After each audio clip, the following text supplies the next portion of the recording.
नमस्कार विद्यार्थी वर्गांनो, UPSC guide मध्ये तुमचं स्वागत आहे। तर आपण आपली अभ्यासक्रमचा जो एनालिसिस करत आहोत त्याला म्हणतो आपण डिटेल मायक्रो एनालिसिस।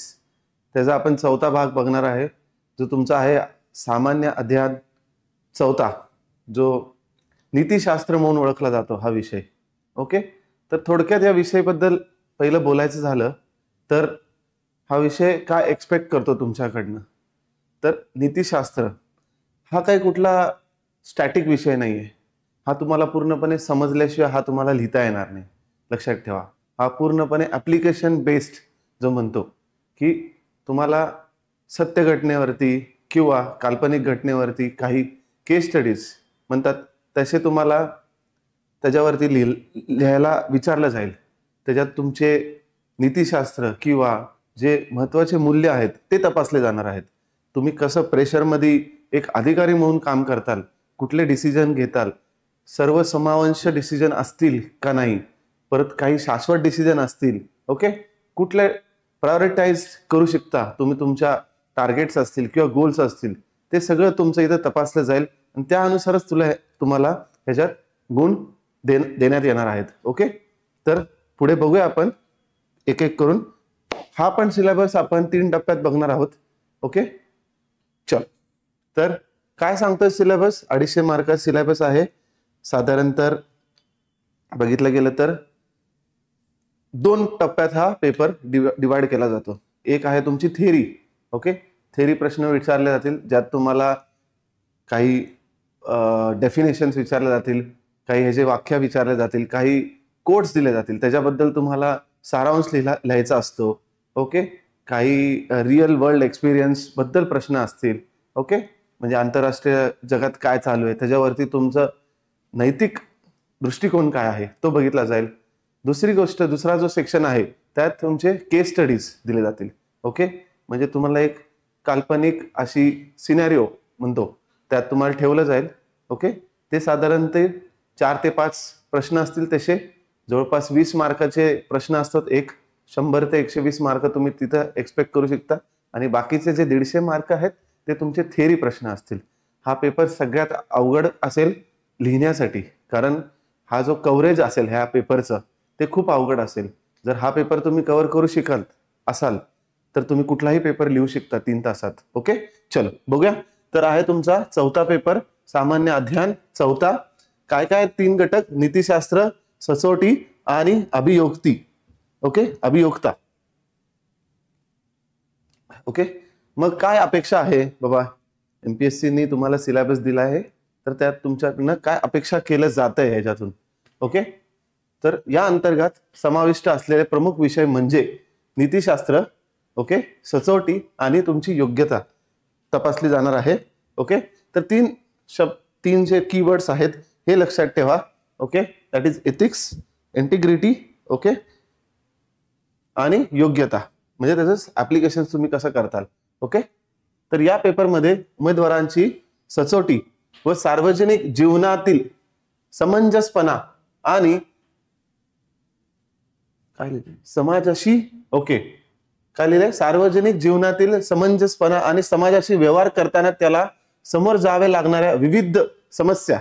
ओके, बघा, तर तुमचा समंजसपणा किती तुम्ही करुणा आहेत, किती तुमच्यात एम्पॅथी आहे, किती तुमच्यात कंपॅशन आहे।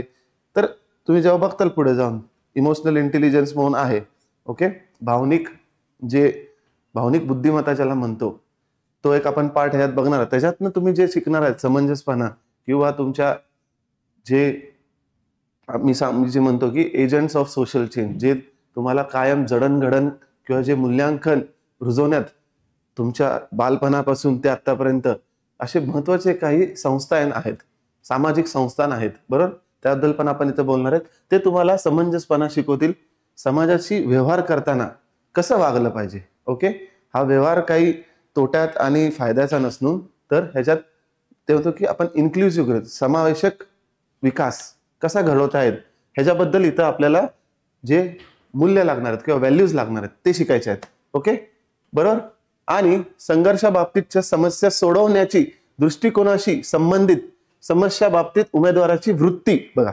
वृत्ती इज लाईक ॲटिट्यूड। ओके, काय बाबा तुमचे ॲटिट्यूड, तुमचा ॲटिट्यूड कसा असावा, कुठली जी समाजात आपल्या एक व्यथा आहे, ओके, त्याच्याबद्दल तुम्ही कसा दृष्टिकोन ठेवला पाहिजे, ती सोडवण्याची जेव्हा तुमची मानसिकता असेल तेव्हा तुम्ही कुणाला प्रायोरिटी दिली पाहिजे, कुणाला महत्त्व दिलं पाहिजे, ओके.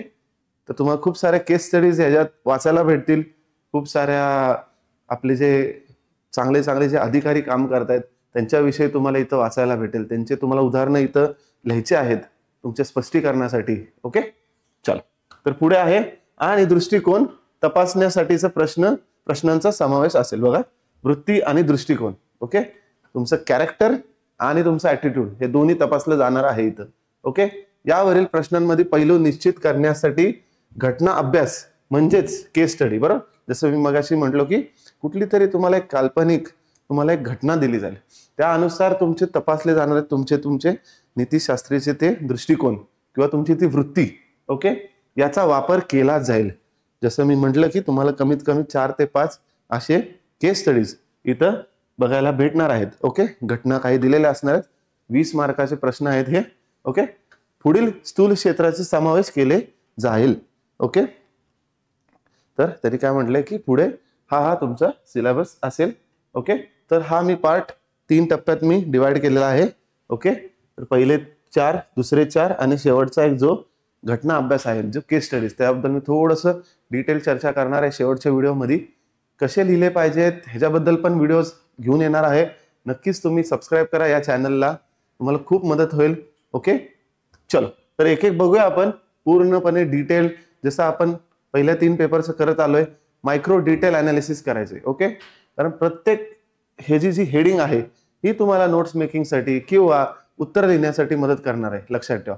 जर हे तुम्हाला पूर्णपणे कळालं तर मी फक्त सांगतो की तुम्हाला फक्त सिलेबस वाचून पेपर द्यायला जायचे, कारण हे तुम्ही सगळं रुजवणार आहात, ओके. हे तुम्हाला आत्मसात करायला लागणार आहेत प्रत्येक गोष्टी. हे काय पाठांतरचा विषय नाहीये किंवा कुठल्याही ह्याच्यात फॅक्ट बेस नाहीये, ओके. चलो, तर पहिल्यापासून बघूया आपण. तर नीतिशास्त्र आणि मानवी मूल्यांचे तत्वज्ञान मूल्यक आधार, ओके. आता काय असतं नीतिशास्त्र, तर पहिल्यांदा आपल्याला इंट्रोडक्शन केलेलं आहे की परिचय करायला लागणार आहे की नीतिशास्त्र बाबा काय, एक शास्त्र आहे ते शेवटी, it's a science. So if you want to understand science जर कळायचं असेल तर त्याच्या मागची प्रोसेस कळायला पाहिजे, त्याचं जडण कसं झालं बाबा, त्याच्यात काय काय मेथड्स आहेत, काय काय मॉडेल्स आहेत, त्याचे काय काय गोष्टी आहेत, ओके. त्याचा सार आहे, त्याचे निर्धारण आहेत किंवा परिणाम आहेत. या तिन्ही गोष्टी आपल्याला ह्याच्यामध्ये वाचायच्या आहेत, ओके. काय हा बाबा नीतिशास्त्र काय, मोरॅलिटी काय, इथिक्स काय, व्हॅल्यूज काय, मूल्य काय आहेत, माझे बिलीफ्स काय आहेत, ओके. या सगळ्या गोष्टी तुम्हाला इथं वाचायला लागणार आहेत. लक्षात ठेवा, माणसाची एक जडण होण्याची एक प्रोसेस असते आणि आपला समाज जो आहे तो एका काहीतरी नीतिशास्त्रावर चाललेलो आहे, ओके. काही गोष्टी लिखित आहेत, नियम आहेत, म्हणतो ना नियम तोडायला नाही पाहिजेत, बरोबर आहे, ते लिखित आहेत, ते तोडल्यावरती तुम्हाला शिक्षा भेटते. पण असे अलिखित पण नियम आहेत ज्याच्यामुळे आपला समाज हा समंजसपणे चालू आहे, बरोबर, ओके. हीच गोष्ट आहे, तुम्हाला ती शिकायची आहे. तर काय म्हणते पहिलं हेडिंग, मानवी, ओके, कृत्यांमधील नीतिशास्त्राचे सार, ओके. सार म्हणजे एसेन्स. काय एसेन्स आहे बाबा आपल्या ह्याच्यात, ओके. आपल्यासाठी ते किती महत्वाचं आहे, कसं ते घडत आलेलं आहे, बरोबर. कुठलीही गोष्ट असे लिखित स्वरूपात आपण सगळ्या गोष्टी लिखित नाही करू शकत, लक्षात ठेवा. काही गोष्टी अलिखित आहेत, तुमच्या संविधानामध्ये पण अशा गोष्टी आहेत, त्याला आपण कन्व्हेन्शन्स म्हणतो, ओके. काही गोष्टी अलिखितच असलेले बरे असतात आणि, ओके. त्याचा सार करायचा आहे, ओके. निर्धारण करायचंय म्हणजेच टाइप्स, डायमेन्शन्स बघायचे आहेत आपल्याला की वेगळे वेगळे टाइप्स आहेत एथिक्सचे, काही डिफाईन केलेले आहेत, काही नॉर्मेटिव्ह इथिक्स आहे, काही व्हॅल्यू इथिक्स आहे, काही ऍप्लिकेटिव्ह इथिक्स आहे, ओके. हे सगळे 4-5 त्याचे ग्रुप्स आहेत, ते तुम्हाला बघायचे आहेत, ओके. काही डिटर्मिनंट्स आहेत, म्हणजे कुठल्या गोष्टी तुम्हाला नीतिशास्त्र किंवा एथिकल वागायला मदत करतात, ओके.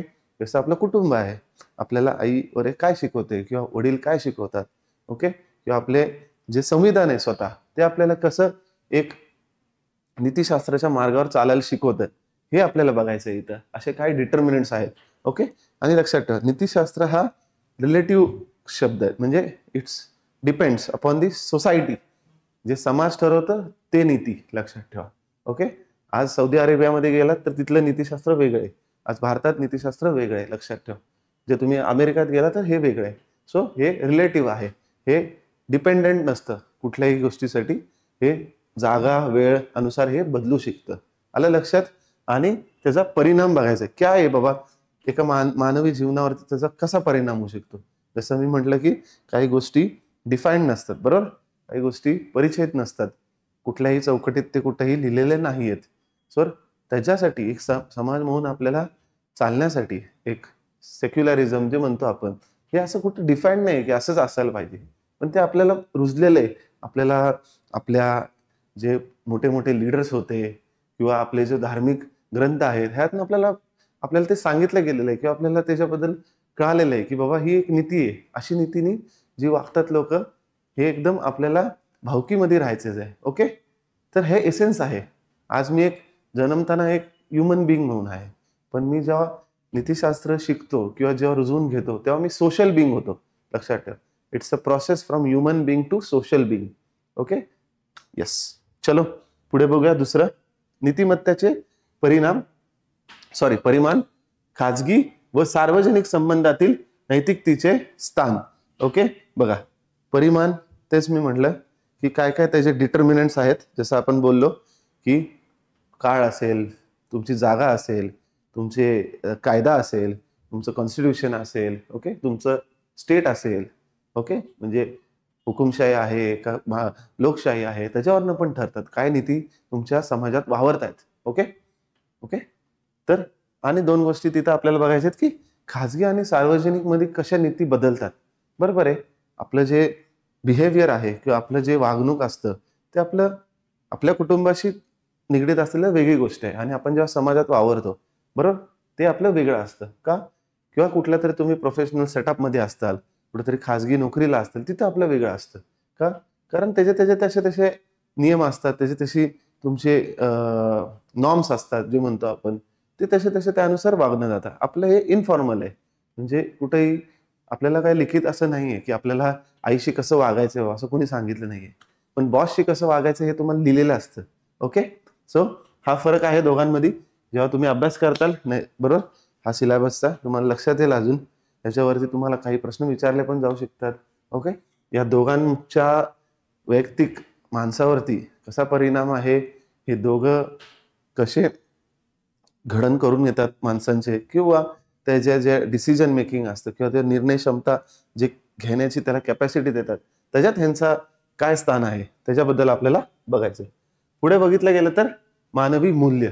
ओके, हे आता तुमचं बेसिक आहे की कसे मूल्य म्हणजे काय बाबा, जे मला नैतिकतेने वागायला मदत करतं ते मूल्य, किंवा जे समाजात the things which are valued by society is known as value. Okay, की समाजात त्याला एक गोष्टीला ती व्हावा आहे किंवा जास्त करून प्रतिसाद चांगला आहे, त्याला आपण एक मूल्यांकन म्हणतो. ओके, येस, करुणा ही खूप मोठी मूल्य आहे आपल्या इथं समाजात, म्हणून त्याला कायम अप्रिशिएट केलं जातं. लक्षात ठेवा, ते आपल्याला इथं शिकायचं. ओके, बरोबर, काही डिसव्हॅल्यूज असतात, काही व्हॅल्यूज असतात, काही चुकीच्या पण गोष्टी आहेत, राग, क्रोध, ओके, या डिसव्हॅल्यूज आहेत. ओके, तर त्या पण गोष्टी बघतो की आपण त्याच्यावरती डिटर्मिनंट्स कसे त्याच्यावरती ऍड करतात, किंवा जे फॅक्टर्स आहेत किंवा त्याला जे कारणीभूत कारणं आहेत ते कसे एका माणसाला मूल्यांकन घडवून मदत करतात किंवा मूल्यांकन सोडायला बळी पडतात. ओके, चल, तर ह्याच्यात तुमचे मूल्य शेप करण्यामध्ये काय काय कोण महत्वाचे आहेत, तर महान नेते महत्वाचे आहेत, समाज सुधारक महत्वाचे आहेत, बरोबर, आणि प्रशासन कर्त्यांचा जीवनातून आणि विचारातून शिकवलेले मूल्य. बघा, महान नेते मोहनदास करमचंद गांधी, जवाहरलाल नेहरू, नरेंद्र मोदी, हे असे खूप मोठे मोठे नेते आहेत आपल्या इथं. त्यांची प्रत्येकाची एक काहीतरी वैशिष्ट्य मूल्य आहे. लक्षात ठेवा, सत्य, अहिंसा, हे आपण गांधींना असोसिएट करतो. करुणा, बरोबर, करुणा, कंपॅशन, हे आपण मदर टेरेसा यांना अट्रिब्यूट करतो. तर प्रत्येक एका नेत्याकडनं किंवा मोठ्या व्यक्तीकडनं काही शिकण्यासारखं आहे. ओके, तर हे तुम्हाला तिथं शिकायचंय. समाज सुधारक, बरोबर, डॉक्टर बाबासाहेब आंबेडकर असू देत किंवा महात्मा ज्योतिबा फुले असू देत, ह्यांच्याकडनं काय शिकतो आपण, ह्यांच्याकडनं कंपॅशन शिकतो. बरोबर, की स्वतः नुसतं फक्त त्याची हे करण्यात, काळजी करण्यात, हे न करण्यापेक्षा त्याच्याकडे जाऊन त्याला मदत करून त्याला अपलिफ्ट करणे, ओके, त्याचा उद्गार करणे, हे आपल्याला शिकलं भेटतं त्यांच्याकडनं. ओके, तर असे समाजसुधारक पण होते आपल्या इथं. बरोबर. प्रशासन मधली महत्वाची माणसं. Okay. Sreedharan, the metro man of India. Metro man, काय काम केलं यांनी हे तुम्ही नक्की वाचा. ओके, असे खूप लोक आहेत, खूप लोक आहेत. श्रीधर यांचं नाव मी सांगतो इथं. तुकाराम मुंडे सर आहेत, तुम्ही त्यांचं वाचा. ओके, तर हे खूप मोठे प्रशासकीय आपले लोक आहेत. त्यांच्याकडनं काय शिकायला भेटतं, त्यांची डिसिजन मेकिंग कशी होती, काय त्यांना त्यांचे मूल्य काय आहेत, कशी जडण झाली आहे त्याची. ओके, आणि महत्वाच्या जेव्हा अशा परिस्थिती येते, ओके, वस्तू परिस्थिती येते, तेव्हा ते कसे डिसिजन मेकिंग करतात ते बघायचं आपल्याला इथं. ओके, दुसरा पॉइंट काय, मूल्यांचे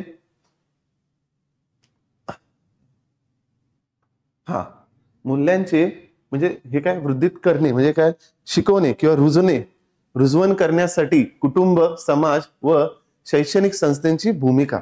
जसं म्हटलो की कुटुंब खूप महत्वाची गोष्ट आहे, लक्षात ठेवा. आईकडनं काय शिकतो आपण, हे शिकतो ना, करुणा. देतो तो देव, ठेवतो तो राक्षस. कोण म्हणलं, श्यामची आईच्या पुस्तकात होतं हे.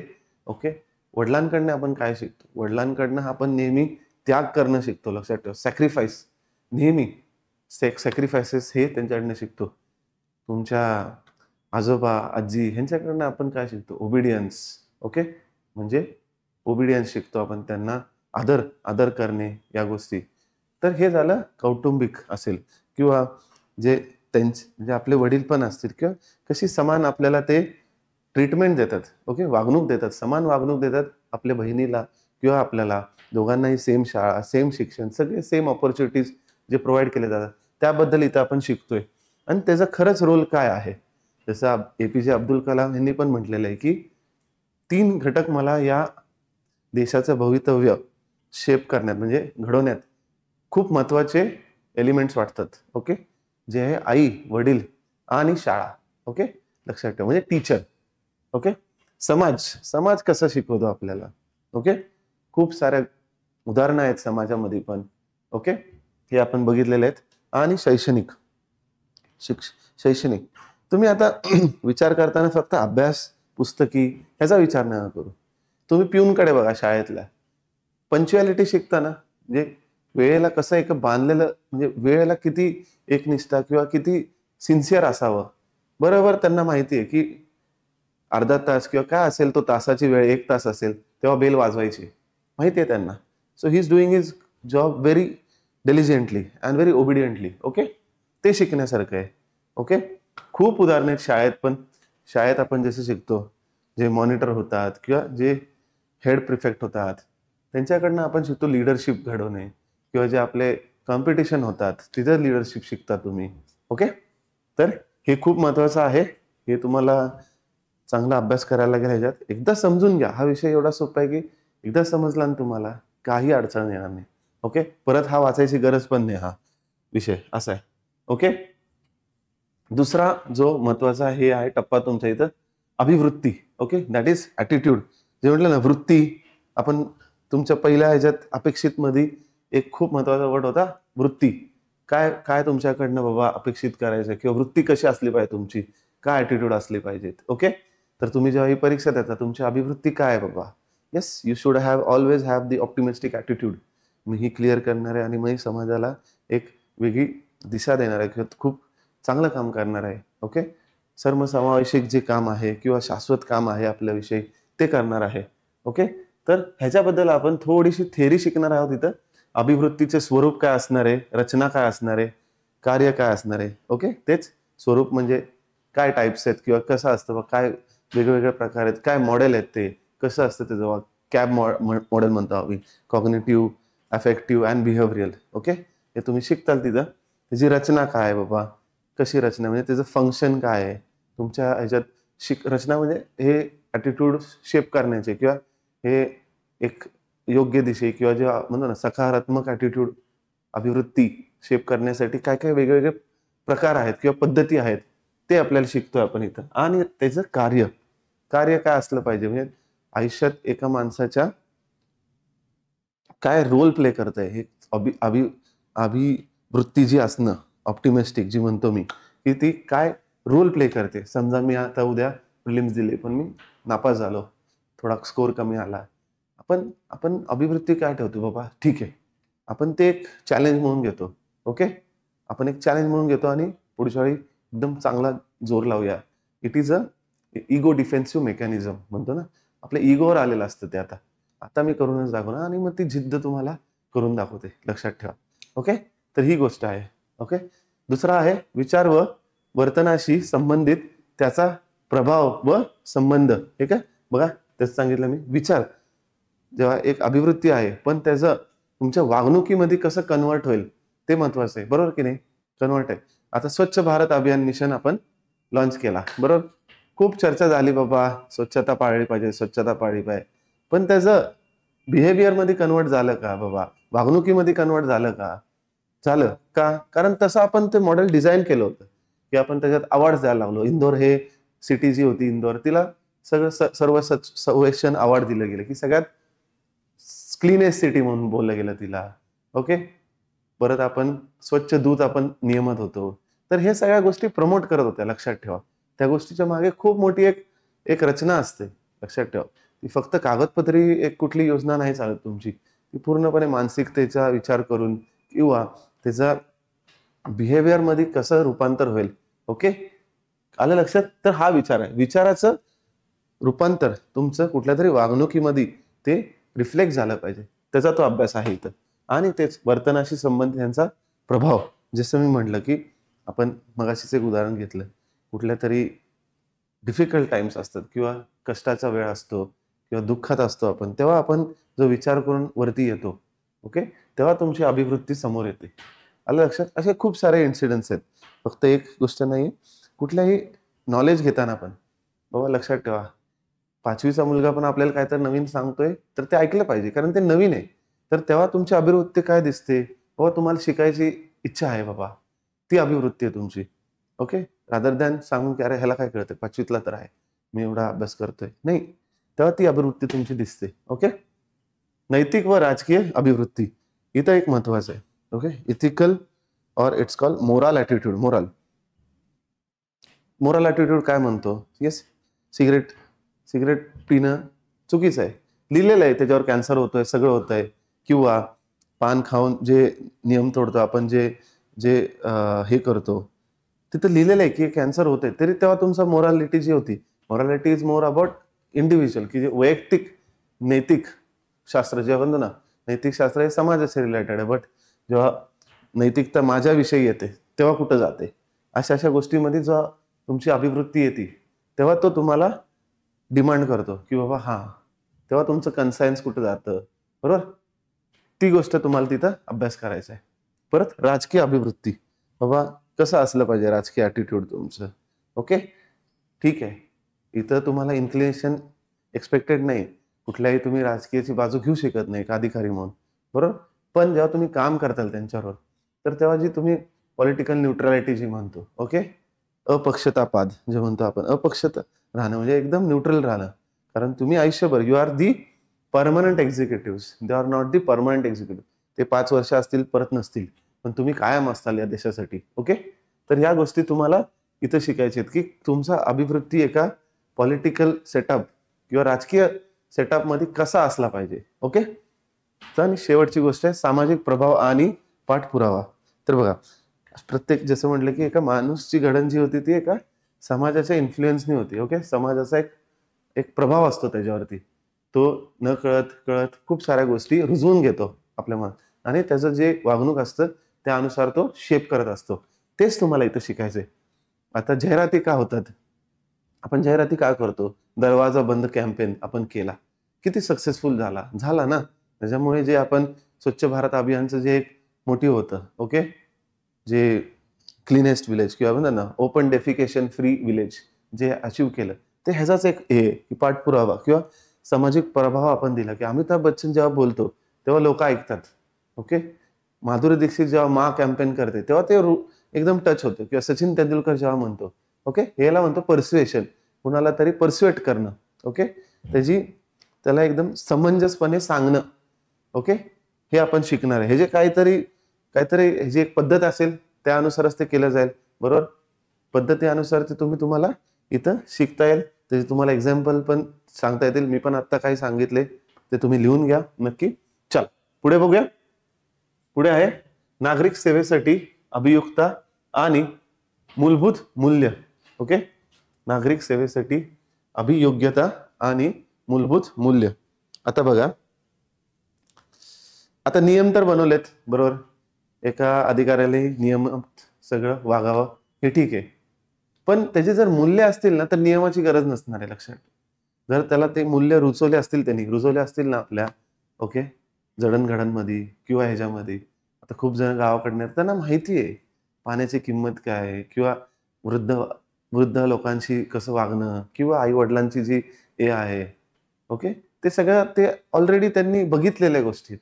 ते कुठं ना कुठं ते मूल्य त्यांचं एक ऑलरेडी शेप झालेलं आहे तसं, किंवा घडण झालेली आहे तशी.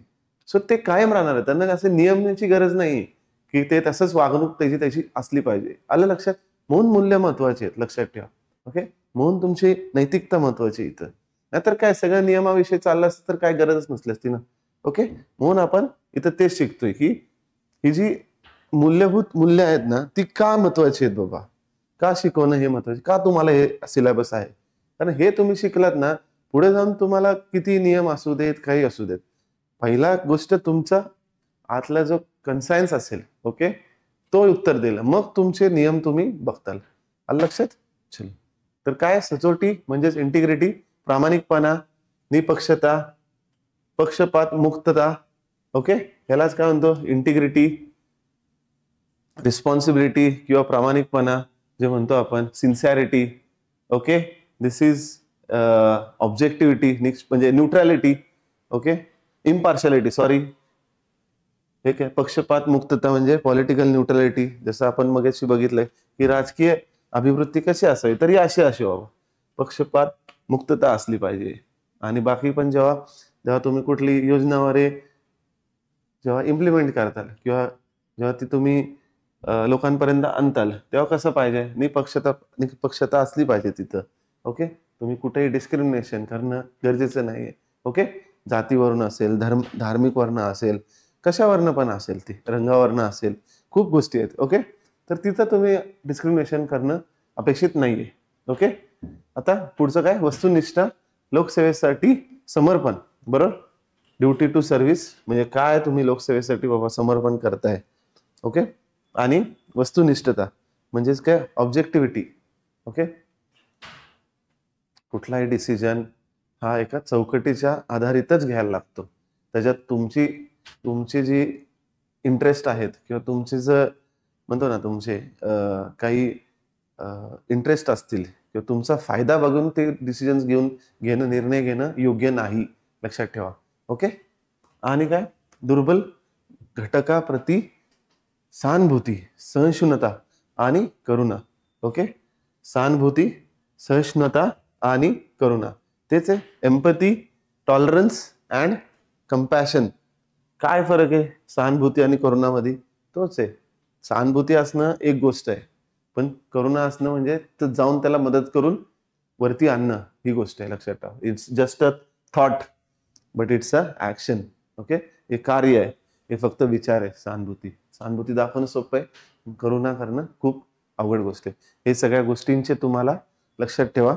दोन गोष्टी, एकतरी पूर्णपणे स्वतःहून काहीतरी ह्याची व्याख्या बनवायची प्रयत्न करा, की डेफिनेशन बनवा स्वतःहून.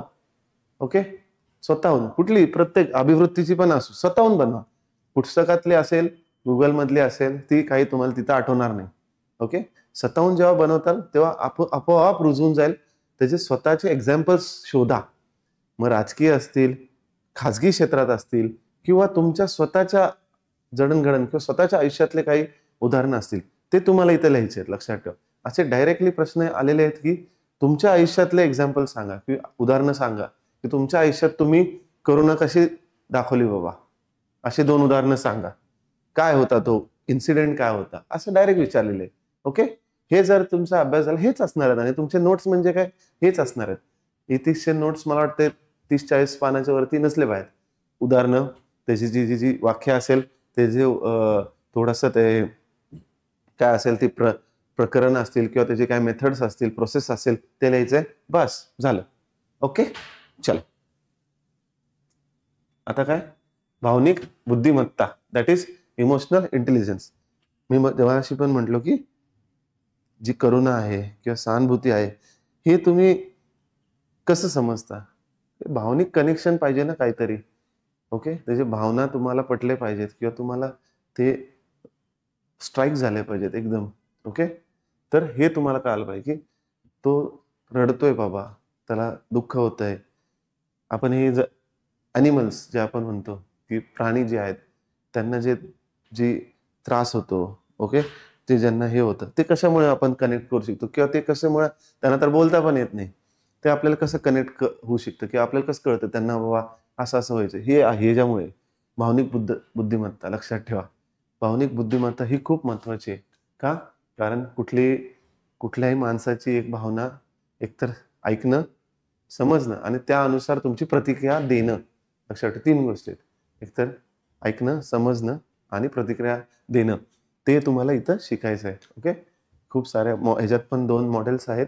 डॅनियल गोलमॅन एक मॉडेल आहे, ते तुम्हाला शिकता येईल. ह्याच्यातून संकल्पना काय आणि त्याच्या प्रशासन व शासकीय कामकाजात वापर.